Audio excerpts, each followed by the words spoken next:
करेंगे। दिल्ली एनसीआर में पोल्यूशन पर अब तक कंट्रोल नहीं हो पाया है। जानकारी के मुताबिक दिल्ली में फिलहाल बहुत गंभीर श्रेणी में प्रदूषण दर्ज किया जा रहा है। कई इलाकों में एयर क्वालिटी इंडेक्स काफी खराब बताया जा रहा है। तो वहीं हरियाणा में भी पोल्यूशन की मार से लोग काफी परेशान हैं। कई जिलों में प्रदूषण से हाल बेहाल है। लोगों को कई तरह की समस्याओं का सामना करना पड़ रहा है। तो प्रदूषण काल और जगह जगह लोगों का हाल बेहाल, क्योंकि जिस तरीके से प्रदूषण का असर देखने को मिल रहा है, चाहे सुबह सवेरे की बात हो या शाम की बात हो या दिन भर की गतिविधियों की बात हो, प्रदूषण से लोगों को निजात नहीं मिल पा रही है। सुबह और शाम को तो ये फॉग की जो चादर है, स्मोक की जो चादर सी बन जाती है, वो दिखाई भी पड़ती है, लेकिन दिन में भी प्रदूषण से लोगों का बुरा हाल है। दिल्ली एनसीआर में यहां तक स्थिति है कि अगर बाहर बिना मास्क के पहने आम आदमी निकलते हैं तो उनको भी घुटन सी महसूस होती है। सांस आसानी से नहीं ले पाते हैं। स्वस्थ लोग भी सांस आसानी से नहीं ले पाते हैं। तो ऐसे में जो बीमार हैं, जिनको सांस से संबंधित बीमारियों का सामना करना पड़ रहा है, उनके लिए तो और भी ज्यादा मुश्किलें। इंडिया गेट, अक्षरधाम और यमुना नदी की ये तस्वीरें आप देख पा रहे हैं। किस तरह से स्मॉग की जो स्थिति है वो देखने को मिल रही है। फॉग के साथ साथ स्मॉग भी, और स्मॉग की मात्रा ज्यादा है। काला काला धुआं जो है वो देखने को मिलता है, क्योंकि वातावरण में जहर जो पूरी तरह से घुल चुका है और सांस लेने में भी तकलीफ लोगों को हो रही है। क्योंकि प्रदूषण की जो वायु की गुणवत्ता की अगर बात करें तो AQI जो वायु की गुणवत्ता जिससे पहचानी जाती है वो 400 के पार ज्यादातर जगहों पर। और रमाकांत झज्जर से हमारे संवाददाता हमारे साथ जुड़ गए हैं अधिक जानकारी के साथ। रमाकांत, झज्जर में क्या कुछ स्थिति है प्रदूषण की? हेलो रमाकांत, मेरी आवाज सुन पा रहे हैं आप? हेलो, बिल्कुल आवाज आ रही है। शायद रमाकांत तक मेरी आवाज नहीं पहुंच पा रही है, फिर से जुड़ने की कोशिश करेंगे। लेकिन प्रदूषण को लेकर के लगातार स्थिति जो है वो गंभीर बनी हुई है। चाहे दिल्ली एनसीआर की बात करें या फिर हरियाणा के अलग अलग हिस्सों की बात करें, अलग अलग जगहों पर इसी तरह की तस्वीरें, इसी तरह का जो स्थिति है वो देखने को मिल रही है। प्रदूषण से लोगों को कई तरह की समस्याओं का सामना करना पड़ रहा है। दिल्ली एनसीआर में पोल्यूशन का कहर लगातार जारी है। 400 के पार AQI का लेवल ज्यादातर जगहों पर बना हुआ है। कई जगहों पर 500, 600 और 700 तक भी AQI का लेवल पहुंच रहा है। चाहे गुरुग्राम की बात करें, गुरुग्राम में भी इसी तरह की स्थिति कई जगहों पर देखने को मिलती है। रमाकांत एक बार फिर से हमारे संवाददाता हमारे साथ जुड़ गए हैं। रमाकांत, झज्जर में क्या कुछ स्थिति है वायु प्रदूषण के बारे में अगर बात की जाए तो? जी बिल्कुल, मैं आपको बता दूं कि अगर झज्जर की स्थिति की बात करूं तो झज्जर में आज ही AQI लेवल 358 के तकरीबन है, जो कि वाकई बहुत ज्यादा डेंजरस है। अगर मैं उपायुक्त महोदय की बात करूं या अन्य ब्रह्मदीप PMO जो है, वो लगातार लोगों को कहीं ना कहीं मॉनिटरिंग कर रहे हैं और लगातार लोगों से आग्रह भी कर रहे हैं कि जो निर्माण है या अन्य भी चीजें हैं वो पूरी तरह से झज्जर में प्रतिबंध है। लेकिन उसके बाद भी AQI लेवल वो लगातार बढ़ता जा रहा है, जिससे कहीं ना कहीं अस्पतालों में जो मरीजों की जो संख्या है, जो तादाद है, वो लगातार बढ़ती जा रही है। प्रदीप से जब हमारी बात हुई तो उन्होंने लगातार कहा कि इस सीजन में कहीं ना कहीं जो बुजुर्ग है, वो कहीं ना कहीं जो अस्थमा के जो मरीज है, उनको अच्छी खासी परेशानी हो रही है और आम लोग भी कहीं ना कहीं पूरी तरह से घुटन महसूस कर रहे हैं। और लगातार प्रशासन की ओर से लोगों को आग्रह किया जा रहा है। पराली को लेकर सख्त हिदायतें दी गई है। जो नया जो निर्माण जो कर रहे हैं, मकान दुकान जो बना रहे हैं, उनको भी सख्त हिदायतें दी गई है। लेकिन झज्जर की मैं बात करूं तो झज्जर NCR में है, तो इसलिए जो लगातार जो पॉल्यूशन है वो लगातार यहाँ पर बढ़ता जा रहा है और 358 AQI लेवल आज दर्ज किया गया है। जी बिल्कुल रमाकांत, ग्रैप का चौथा नियम लागू किया गया है NCR के क्षेत्र में। तो क्या जो पाबंदियां होती हैं ग्रैप 4 में, उन तमाम पाबंदियों का वहां पर पालना की जा रही है क्षेत्र के लोगों की तरफ से? जब बिल्कुल मैं आपको बता दूं कि यहाँ पर मौके से 2 बॉर्डर लगता है। अगर मैं बहादुरगढ़ की बात करूं या फिर ढांसा बॉर्डर की, तो वहां पर BS6 व्हीकल को यहाँ पर एंट्री करने के लिए किया गया है और वो लगातार यहाँ पर जो पुलिस है वो पूरी तरह से मॉनिटरिंग कर रही है और जो वैसे व्हीकल है उन पर पूरी तरह से पाबंदी कर दी गई है। लोगों को भी बताया गया है कि व्हीकल्स जो है BS6 नहीं है, उन्हें आप नहीं ले सकते और BS जो पूरी तरह से पालन किया जा रहा है। लगातार पुलिस जो अवहेलना कर रहे हैं। और इसके अलावा अगर बात की जाए स्थानीय प्रशासन की, तो वायु प्रदूषण से निजात पाने के लिए तरह तरह के उपाय भी अपनाए जाते हैं, तो क्या कुछ प्रशासन की तरफ से यहाँ पर किया जा रहा है ताकि लोगों को थोड़ी बहुत राहत मिल सके? अब मैं प्रशासन की बात करूं तो प्रशासन की तरफ से अभी तक कोई झज्जर में इस तरह की कोई भी चीजें नहीं की गई है। हालांकि मैं बात करूं तो चाहे वो पानी की बौछार की हो या उस तरह की हो, तो अभी तक भी झज्जर प्रशासन की ओर से इस तरह के कोई भी दुरुस्त इंतजाम नहीं किए गए हैं जिससे आम लोगों को कोई राहत मिले। लेकिन अभी तक सिर्फ गाइडलाइन तो जारी कर दी गई है, लेकिन प्रशासन की तरफ से कोई भी एहतियात इस तरह का नहीं किया गया है। चलिए, बहुत शुक्रिया तमाम जानकारी देने के लिए रमाकांत। तो झज्जर की स्थिति के बारे में हमने जाना, ग्राउंड पर क्या कुछ स्थिति है। झज्जर में 350 के पार AQI का लेवल बना हुआ है, यानी कि बेहद खराब स्थिति में AQI का लेवल बना हुआ है। रवि जांगड़ा हमारे संवाददाता हमारे साथ जुड़ गए हैं भिवानी से अधिक जानकारी के साथ। भिवानी में क्या कुछ स्थिति है रवि?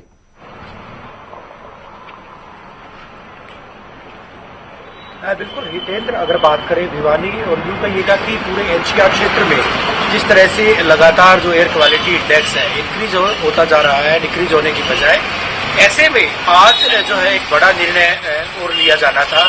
सुप्रीम कोर्ट में सुनवाई भी हुई थी इस पूरे मामले की कि आखिर जो एयर क्वालिटी इंडेक्स है जिस तरह से लगातार बढ़ रहा है, ग्रेड 4 के नियम जो लागू किए गए हैं क्या उनमें ढील दी जाए, ग्रेड 3 ग्रेड 2 किया जाए। लेकिन संभवतः आज ऐसा नहीं हो पाया था। वीरवार को एक बार फिर से सुनवाई होनी है, लेकिन इस बीच शायद जो स्कूली बच्चे हैं उनकी जो फिजिकल क्लासेज हैं उसमें जरूर ढील दे दी जाए कि जो फिजिकल क्लासेज लगाई जा सकती हैं। लेकिन अभी तक इस बारे कोई निर्णय नहीं लिया गया है। तो प्रदेश के शिक्षा विभाग की अगर बात करें, अधिकांशतः जिलों में आज 25 तारीख तक की अगर मैं बात करूं जो घोषित अवकाश था वो किया गया था। हालांकि भिवानी सहित के जिलों में ये बात कही गई थी कि जो जिस तरह का अवकाश है वो अवकाश भिवानी जिले में वो आगे तक बढ़ाए जाने की बात कही गई थी, यानी कोई डेट कोई तारीख मुकर्रर नहीं की गई थी। बावजूद इसके और एक अहम बात और पश्चिमी विक्षोभ का असर जो है वो भी अब देखा जा रहा है। ठंड बढ़ी है निश्चित तौर पर। धुंध कोहरा 3 दिन का येलो और ऑरेंज अलर्ट जारी किया गया है। प्रदेश के कई सारे जिलों में आज धुंध भी थी, कोहरा भी था, और कोहरे के साथ साथ अगर मैं बात करूं कहीं न कहीं स्मोक भी था। जिस तरह का स्मोक आप देख पाएंगे तो अभी भी जो है वो स्मोक देखा जा सकता है, बादल स्मोक के छाए हुए देखे जा सकते हैं। हालांकि इस वक्त मैं जो है तो शहरी इलाके में हूँ। शहरी इलाके में इतना अगर बाहर के इलाके में जाया जाए तो वहां पर तमाम चीजें देखी जा सकती हैं, स्मोक धुआं देखा जा सकता है। लेकिन स्थिति जस की तस बनी हुई है। ग्रेड 4 जरूर लागू किया गया है, लेकिन जो एयर क्वालिटी इंडेक्स है अगर मैं भिवानी के परिप्रेक्ष्य में बात करूं तो यहाँ एयर क्वालिटी इंडेक्स अभी भी 256 के पार है, यानी 150 अगर कैटेगराइज इसको किया जाए 150 से ऊपर अगर एयर क्वालिटी इंडेक्स में कोई शख्स रहता है, बच्चों की बात करें, बुजुर्गों की बात करें या फिर आमजन की बात करें, अगर 150 एयर क्वालिटी इंडेक्स से ऊपर अगर कोई शख्स 24 से 36 घंटे के बीच रहता है तो निश्चित तौर पर उसके फेफड़ों में सूजन आती है। ऐसा चिकित्सा विशेषज्ञों का, चिकित्सा वैज्ञानिकों का मानना है। चिकित्सकों से भी हम लगातार बात करें इस पूरे मामले को लेकर, और उनका भी यही कहना है कि अगर यही हालात रहे तो न केवल आंखों में जलन इसी तरह से बरकरार रहेगी, बल्कि आने वाले दिनों में चूंकि ठंड बढ़ेगी, श्वास के रोगी जो है, चाहे हृदय रोगियों की बात करें, सांस के रोगियों की बात करें, दूसरे तमाम जितनी भी जो बीमारियां हैं कहीं न कहीं जिनको एलर्जिक जो पेशेंट्स हैं उनकी तादाद बढ़ सकती है, और अभी भी फिलहाल वही सिलसिला है। लेकिन एयर क्वालिटी इंडेक्स जो है इस बार की अगर बात करें, विगत सारे रिकॉर्ड लगातार जिस तरह से जो हवा की वायु का गुणवत्ता सूचकांक है, यानी वायु की गुणवत्ता का जो सूचकांक है एयर क्वालिटी इंडेक्स है वो लगातार बढ़ता ही जा रहा है, अभी आसार नहीं है। हालांकि पश्चिम विक्षोभ का जैसा मैंने जिक्र किया कि उसका असर दिखना शुरू हो गया है। आज धुंध भी थी, तेज हवाएं भी सुबह चली थी, और ऐसे में धुंध जरूर छटी थी, लेकिन जो प्रदूषण की वजह से जो स्मोक की चादर थी, स्मोक का जो आवरण था वो साफ नहीं देखा गया था, वो पूरे दिन से इसी तरह से कायम है। तो 2-3 दिन के लिए अलर्ट जारी किया गया है। अलर्ट इसी तरह का है, येलो और ऑरेंज अलर्ट प्रदेश के कई जिलों में। 11 जिले भयावह स्थिति में है, जिसमें NCR के भी अधिकांशतः जिले हैं जहां एयर क्वालिटी इंडेक्स 250 के पार लगातार देखा जा रहा है। और हवा जो है पूरी तरह से जहरीली है। ऐसे में अब आमजन को समझना होगा, लगातार STV हरियाणा न्यूज अपने दर्शकों से, प्रदेश के वासियों से लगातार अपील भी कर रहा है, जरूरत हो तभी अपने वाहनों को लेकर बाहर निकलें, जरूरत ना हो तो वाहनों के साथ बाहर ना निकलें। इलेक्ट्रिक व्हीकल्स की बात करें या फिर प्रदूषण फ्री जो व्हीकल है, पोल्यूशन फ्री जो व्हीकल है उनके साथ जो है बाहर निकलें अगर ज्यादा जरूरी है तो। ऐसे में एक ड्राइव भी चलाना होगा और इस तरह की बात कही भी जाती है। कई प्रशासनिक जो अधिकारी हैं कई जिलों में वो जो है इस परिपाटी को बदल भी रहे, इस ट्रेन को बदल भी रहे, अपनी गाड़ियां छोड़ करके सिंबॉलिक तरीके से, प्रतीकात्मक तरीके से साइकिलों पर सवार होकर भी कार्यालयों में जा रहे हैं, ताकि स्थिति में कुछ सुधार करने के मकसद से लोगों को, यानी मोटिवेशनल ये चीज है, मोटिवेट करने के मकसद से, अभिप्रेरित करने के मकसद से ऐसा कुछ कर रही है। बहरहाल स्थिति जो है वो सुधर नहीं रही है। स्थिति इतनी खराब है कि लोगों को सांस लेने में बेहद मुश्किल पेश आ रही है। और इसके अलावा अभी चूंकि स्कूल खुलेंगे भी और जिस तरह की जो बातें सामने आ रही हैं, ऐसे में नौनिहालों का भी ख्याल रखना होगा, बच्चों का भी ख्याल रखना होगा, ताकि जिस तरह की स्थिति है उसमें उनको बीमारी से बचाया जा सके। बिल्कुल रवि, आप बने रहिएगा हमारे साथ। इसी बीच कृष्ण जिंदल भी जुड़ गए हैं कालावाली से। कृष्ण, कालावाली में क्या कुछ स्थिति प्रदूषण को लेकर के? जी, अगर हम कालावाली की बात करें तो कालावाली के अंदर जो मौसम है उसमें प्रदूषण से कुछ राहत मिलने के साथ नजर आ रहे हैं, क्योंकि जो दोपहर का समय होता है उस टाइम प्रदूषण का ज्यादा असर नहीं देखने को मिलता, लेकिन जैसे सुबह और शाम होती है, शाम के वक्त प्रदूषण का असर बिल्कुल देखने को मिलता है। और जो आमजन उनकी आंखों में जलन और सूजन की जो है वो प्रॉब्लम आती है। उस तरीके से प्रदूषण जो सुबह शाम का प्रदूषण रह गया है कालावाली के अंदर। और प्रदूषण की बात करते हैं, जो कालावाली का एरिया है वो पंजाब बॉर्डर के साथ लगता है और जहां पर धान की फसल ज्यादा पाई जाती है, उस तरीके से जो किसान है वो किसानों द्वारा पराली जलाने का कार्य किया जाता है। लेकिन प्रशासन की तरफ से बार बार किसानों को जागरूक किया जाता है और जागरूकता भी अंतर जाते हैं, लेकिन जो किसान है फिर भी कहीं ना कहीं पराली जलाने का कार्य कर लेते हैं। उस तरीके से सत्ता डिस्ट्रिक्ट की बात करें तो सत्ता डिस्ट्रिक्ट के अंदर अभी तक करीब 24 मामले ऐसे सामने आए हैं जहां पर किसानों ने पराली जलाने का कार्य किया और उन पर कानूनी कार्रवाई की गई। उसी तरीके से अगर हम सत्ता डिस्ट्रिक्ट की बात करें तो सत्ता डिस्ट्रिक्ट के जो उपायुक्त होते हैं उन्होंने पिछले दो निर्देश भी दिए थे कि जो ग्राम सचिव है और प्रभारी हैं वो हर गांव में जाएंगे जहां पर पराली जलाने की कहीं भी कोई खबर मिलती है उसका गांव में जाकर आपको ठहराव करेंगे और उस तरीके से जो पराली जलाएगा किसान उस पर कानूनी कार्रवाई करेंगे। उस तरीके से पराली जलाने का कार्य जो है उस तरीके से प्रदूषण देखने को मिल रहा है और शाम के वक्त ये प्रदूषण अपना असर दिखाना शुरू कर देता है। कृष्ण, क्या अभी भी पराली जलाए जाने के मामले सामने आ रहे हैं क्षेत्र में? नहीं, बिल्कुल नहीं। अभी तो जो धान की फसल है उसका जो उठान का कार्य है वो चल रहा है, क्योंकि पराली का जो धान का सीजन था वो लगभग समाप्त हो चुका है। उस तरीके से पराली जलाने का कार्य जैसे ही समाप्त होता है उस तरीके से प्रदूषण भी धीरे धीरे कम होता नजर आ रहा है। क्योंकि अभी कालावाली की बात करें तो कालावाली में प्रदूषण दिन में ज्यादा असर देखने को नहीं मिलता, लेकिन सुबह और शाम के बाद प्रदूषण का असर बिल्कुल देखने को मिलता है। उस तरीके से जो आम जन उनको एक ही शिकायत रहती है कि उनकी आंखें जलती हैं और प्रदूषण की वजह से थोड़े सांस में दिक्कत आती है। जी, और लगातार हमारे संवाददाता रवि भी भिवानी से बने हुए हैं। रवि, मैं आपका रुख करूंगा। जिस तरह से आप बता रहे थे कि अब स्कूल खोले जाने की बात जो है वो चल रही है, कई जगहों पर जहां स्कूल बंद कर दिए गए थे, 12वीं तक के भी स्कूल बंद किए गए, तो वहां पर भी स्कूल खोले जाने की बातें अब चल रही हैं। तो क्या वायु की गुणवत्ता में पिछले कुछ दिनों की अगर बात करें तो अब क्या सुधार देखने को मिल रहा है भिवानी के आसपास क्षेत्र में?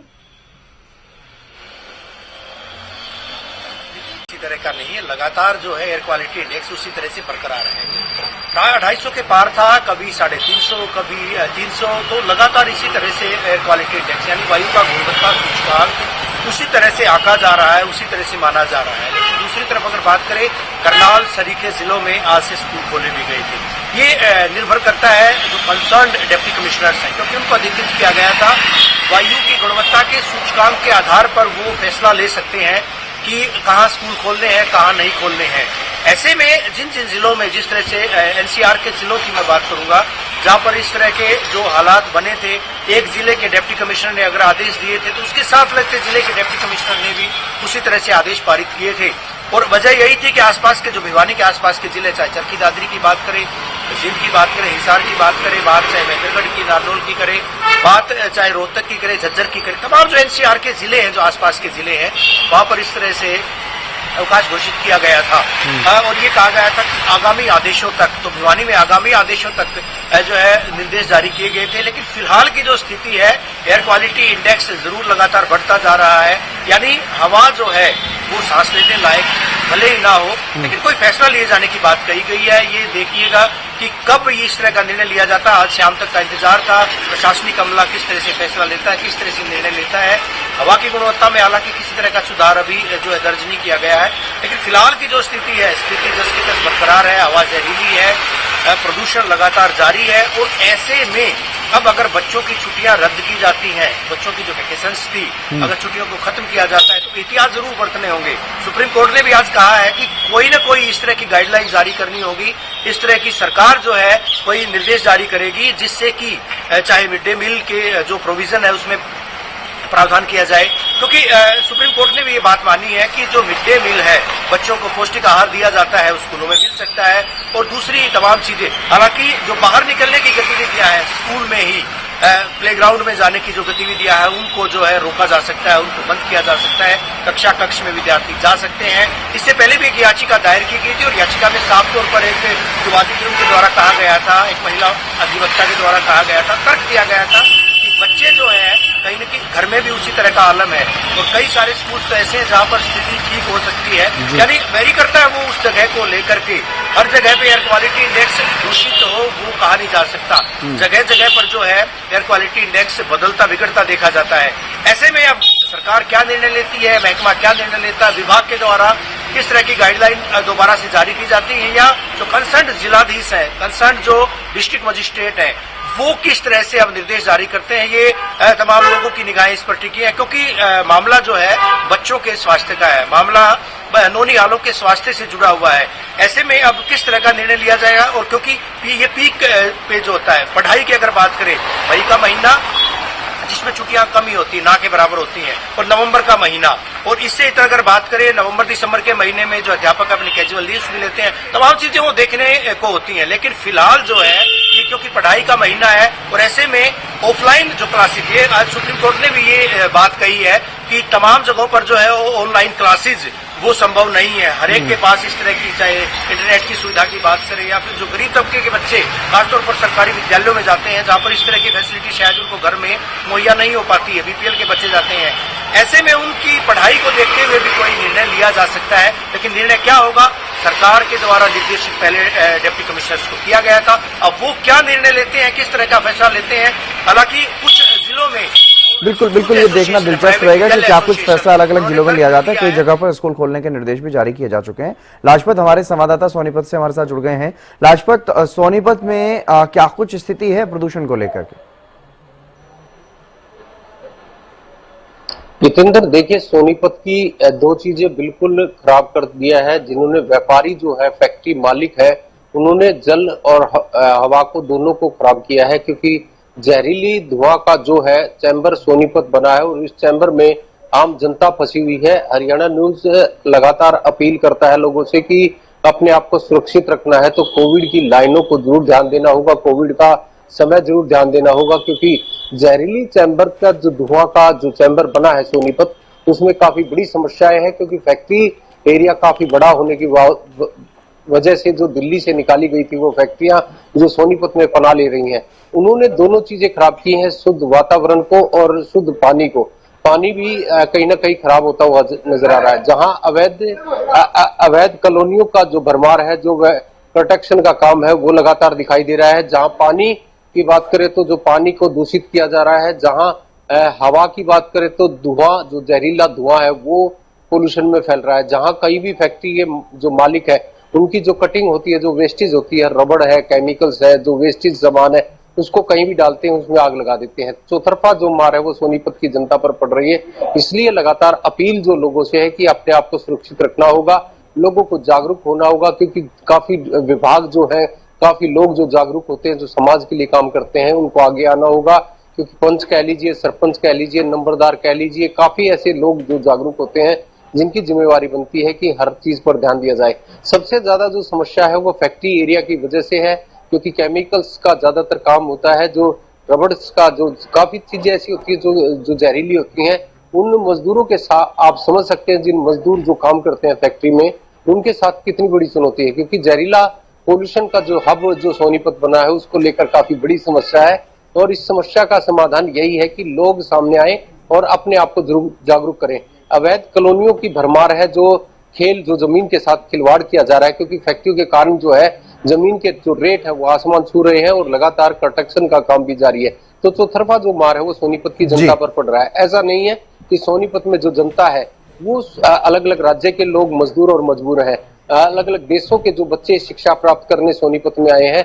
ऐसा नहीं है, यहाँ पर यूनिवर्सिटी है, 50 देशों से अधिक जो बच्चे हैं जो शिक्षा प्राप्त करने आए हैं, उनकी भी शहीद के साथ कहीं ना कहीं खिलवाड़ हो रहा है। तो इस बात को लेकर नकारा नहीं जा सकता कि सोनीपत में जहरीली धुआं और जहरीला पानी दोनों चीजें शहीद के लिए खिलवाड़ कर रहे हैं।